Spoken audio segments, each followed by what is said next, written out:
I'm Sarah Knight, and welcome to It's Got Pockets, where just like finding the surprise pockets in your favourite trousers, I'm bringing you perfect pockets of joy and realness. Every week, I'm having unfiltered conversations with women who crack the feck on, even when life gets proper lifey. Women with experience, expertise and wisdom. Because sometimes the best stories start in the middle. Women who've been there, done that, and they're still figuring it out. Join me for real talk, useful tactics, and all the swears in between that make your life and business feel that bit more manageable. Well, hello. Welcome to another episode of It's Got Pockets. Are you enjoying these? Do you love them? Do you tune in every week on a set day? One of my lovely listeners sent me a message to say that I'm her running buddy. I'm the person that she listens to when she's running, which I absolutely love. So run faster. Come on, keep going. And if you do love it, I would love to hear from you. Or if you've any suggestions about questions you have or things that you'd like to talk about, or even guests that you'd like on, guests that you'd recommend, then get in touch. I would love to hear from you. And I tell you what I'd really love as well, some fabulous reviews, please, because that would help me move up the podcast charts. Is the podcast charts? Would that make a difference? Anyway, today I'm not just here to talk about the fact I need you to tell me what you need. I'm here to talk to you about what you need more of. And I'm telling you now, it's the thing that we ignore time and time again. We're diving into a subject that's been absolutely game-changing for the majority of women in business that I work with. And when I talk about women in business, I'm talking about women scaling businesses, women running businesses, women building businesses, women deciding to leave corporate and do something different. Female leaders, leaders of teams, female CEOs, women sitting in boardrooms going, oh, what the actual? And here's the key. It's the thing we don't talk about all the time, but that's ticking in our heads. It's our energy management. Time management is a crock of shit. It's one of those things that we talk about. Where can we squeeze more time in? Well, time's fixed. We can't squeeze any more time in 24 hours. Time management is something that we need to stop talking about. We need to start talking about our energy management. We all get 24 hours, but energy, we can recharge, we can reset, we can recover, we can boost, and we can choose where we place it to create the impact that we want to create. I'm not going to lie, I'm absolutely blooming knackered. I think I saw every hour last night and every little thing was frying my brain. I could figure out peace processes at 3 o'clock in the morning, but today I'm limping on with coffee. And what I know is that actually that's where I need to manage my energy. I need to place my energy where I need to create the impact today on the training calls, on the coaching calls. But I also then need to recharge and recover because our energy systems get depleted. And what we're not doing, these fabulous women, is we're not putting enough effort into recharging our energy systems so we can crack on and we can move. But how do you crack on when you fuck all energy and the whack-a-mole moments keep on coming? This life stage, the one I talk about all the time, it's not really about menopause or midlife crisis. It's all of it. It's the still thinking and the knowing that you're not done yet, but wondering where to place the fucks that you have to give. Because we do have fucks to give. That's the thing. There's no zero fucks. We do care. It's just what are we going to do with them now that matters, that counts. It's about caring more about the stuff that matters and still making our mark. It's about parents declining. It's about kids still needing us. It's about letting our kids go so they can grow and wondering what our roles are anymore. It's work deadlines that don't stop. It's about falling out of love maybe with the business that you've been working on, the business that you've been scaling. How do you reignite that passion, that fire? It's the paperwork, the systems, the appointments, the accounts, it's the tax, it's the HMRC, it's the meetings, the endless admin, and you're expected to hold it all together. You're the one holding the sky up and you know you're not done yet. That standing and that staring and that wondering what the merry hell to do next. Your phone's pinging, the WhatsApp messages are amassing, your inbox is bloody exploding, and everyone's acting like their emergency is your urgency. And you're so used to absorbing all the stress and taking on their fights, their stresses, that you just simply crack on holding the sky up for everybody. Time management assumes we can do this. Time management, if I just had a little bit more time, makes us assume that we can just squeeze a little bit more into the day. But we already know what that leads to. It leads to burnout, it leads to resentment. And you sat there at 3 o'clock in the morning wondering if maybe throwing yourself down the stairs and breaking your leg would get you a week in hospital and someone would cook dinner for you. The science backs it up. Our brain uses about 20% of our body's energy every single day. But when we're forcing ourselves to work against our natural thinking patterns, say you're a big picture, a concept thinker, you like thinking about the view from the top of the mountain, but you're trying to slog through the detail of data sheets or Excel documents or looking at where the evidence is to support things, and you're having to be a real analytical thinker, it can eat up to 40% because you're dialing up your brain system out of your natural thinking preference. And the more that we can work within our natural thinking preferences, the more actually that we're going to gift our energy systems with a boost. It's like running a marathon in stilettos. Not that, I mean, I was going to say running a marathon in stilettos is painful and inefficient, but actually running a marathon is painful and inefficient. Why? I mean, I have done 2 half marathons, but you would not get me doing a marathon in a million years, or a trillion years, or a gazillion years. And here's something else. Interrupted tasks take 23% longer and have double the mistakes. Well, the average woman I work with, the fixer, the do-it-all queen, gets interrupted every 11 minutes, maybe more, usually helping someone else, usually having someone knock on the door and, can you just? If I could ban that phrase, I would. In fact, when I'm PM, I'm going to ban that phrase. No wonder you all feel knackered. It's not because you're failing, it's because the system you've been told to play doesn't actually work. Because here's what we need as women in midlife in our season.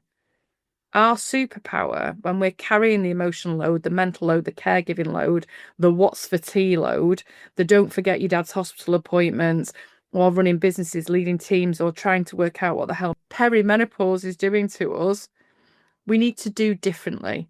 We're not short on resilience. We've been the fixer, the emergency response unit, the planner, the protector. The problem is that we don't have the skills to allocate our energy with as much intention as we allocate our time. How often are you just looking at your diary thinking, how can I just squeeze that in? But then you never think about where you're placing your energy. We're already managing everybody else's energy. Think about it. You're managing your kids' moods, your parents' anxieties, your partner's stress, your team's performance, that random person you spoke to in the shop. We're fluent in emotional labour. The difference now is when we turn that skill inwards on ourselves, when we learn to manage our own energy with the same mastery that we give to anyone else. I mean, it's classic, isn't it? Because we're brilliant at giving advice and helping other people, but actually we're probably the world's worst at doing it for ourselves. But that's the reframe that we need. It's not about looking at energy management as some fluffy nonsense self-care bubble bath. It's actual neuroscience, it's leadership, it's survival. It's the way that we create success that works for us. Because that's how we do it without sacrificing ourselves on the altar of achievement. That's the key. So where do you start? Well, the key, the way we start is to simply by noticing your energy patterns. I have a little work booklet called the Fixer's Energy Audit. And if you'd like a copy, drop me a note and I will send you the link. But we need to understand our different fixer personalities. Are you the perfectionist fixer, redoing all the work because it's not quite right? Or procrastinating all the time because you want it to be perfect and therefore you feel that you can't do it. So you keep procrastinating. So it's taking longer, it's sapping your energy rather than just cracking on and doing it. Are you the emergency responder? You've got the phone by your bed, guilty if you don't reply instantly. Your phone's always on just in case. which means your brain's constantly being interrupted just in case. Are you the always available fixer, dropping your joy to solve somebody else's crisis? People pleasing all the time.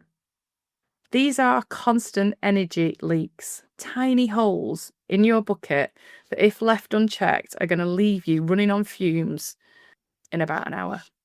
And the more we run on those fumes, the more that we are hurtling towards burnout. And burnout for us doesn't look like sitting there and recovering. Burnout looks like quietly cracking on and quietly leaking. It looks like detachment. It looks like high functioning anxiety. These are the things that we need to watch out for. And then we need to bring in that whole decision fatigue. It's real. Every single choice you make, big or small, chips away at your energy reserves. Studies show that by the end of the day, your ability to make good decisions is dramatically lower. That's why you can run board meetings. That's why you can scale the business. That's why you can have those big, uncomfortable conversations, sometimes in the morning, better than at night. But then you stand in front of the fridge at 8 p.m, paralysed by whether to cook pasta or order takeaway, just wishing that somebody else could make the decision for you. Well, it's time that we did actually get someone to make the decision for us. We put the boundaries in place. And there's no quick fix here, because the quick fix is for you to decide that you're going to do something differently. It's for you to decide that you're not going to sit there with your diary and actually shoehorn 17 different things into it when you know that one thing would take as long as that anyway. It's about noticing it. It's about noticing your energy leaks and your energy drains. But it's also about noticing what boosts your energy, what makes you feel good, what lifts you up. Because the more that you can bring those into your day-to-day, the more you're boosting your energy systems. So what brings you joy? What makes you smile? Is it a walk outside? Is it 5 minutes? Is it a brew in peace? Is it sitting down with your kids and inhaling their conversations? Is it listening to music? Is it going to the gym? What is it that it gifts you an energy boost? And do more of it, a little bit more of it. 1% more of it will make a massive difference to your energy management systems. And then know where you need to place your energy. When you wake up in the morning, one of the first things we should be asking ourselves is, where do you need to place your energy today? Is it in life? Is it in leadership? Is it in business? Is it in that meeting? Is it in that conversation? And if you've only got 40% of your energy today because you're knackered, because you've not slept, actually know that in that meeting, that's where you're going to bring 100% of that 40%. You're still bringing 100%. But because you've intentionally looked at where you want to place your energy, that's where you're going to create the impact. And then the key is to recharge. If you want to get any sort of peak performance, we need to warm up to something. We need to prepare for something. Then we deliver our peak performance. And then we warm down. And then we allow quality recovery time based on sports psychology. But we need to bring that model into our brain systems as well. And I bet you any money that quality recovery time is really lacking in what you're doing on a day-to-day basis. What does it look like? Because energy management also means drawing lines. My blueprint: 3 Fridays out of 4, no meetings. 1 weekend in 6, no plans. That's really important to me, not having any plans, not feeling like I'm dictated to by having to look at my diary and remember what the hell's going on. And every morning, without fail, I have a coffee in peace, in bed, on my own. I get up, I potter downstairs without my glasses on so I can't actually look at my phone. I make myself a brew, I take it back upstairs, and I sit there in peace before I face the world. That's not indulgence, that's my scaffolding system to help me thrive. It's quite a simple framework. We need to clear the decks so we can step away, so we can breathe, so we can recover, so we can reset and recharge our energy systems. And then we need to look at what energizes us. What are the things that actually boost a little bit of your energy? And do 1% more of it. And then we need to own it. We actually need to control the controllables and pick the stuff where we're going to create the impact, where we want to create the impact. It's not about hustling. Let's put that bloody word in the bin. Our energy is our currency for success, especially in this midlife stage. It's not squeezing ourselves tighter. So here's my challenge for you today. Maybe stop asking yourself, how do I fit more in? And start asking yourself, what's worth my energy today? Because that, my friends, is your super skill. We already know how to carry the load, but this next chapter, your sequel season, is about how we carry ourselves, how we thrive, how we make it work for us, how we rewrite those bloody rules that were never written for us anyway. And we squeeze what we need to be squeezing is the joy and the stuff that matters out of all the lifing that we do. You don't need another bloody productivity hack. You simply need to look at that energy and how you're building it, how you're recharging it, and how you're protecting it as well. And that can start right now. Take care. See you soon. As we button up another episode of It's Got Pockets, remember that just like that perfect dress with hidden storage, you've got pockets of potential. You can be exactly who you are meant to be with no one getting in your way, not even yourself. Just remember, you're not done yet. That plan B or plan C might be waiting for you. If you've enjoyed this episode and would like to work with me, or simply want to connect, come and find me at sarahknightconsultancy.co.uk or on LinkedIn, you'll find me as Nighty S. See you next time.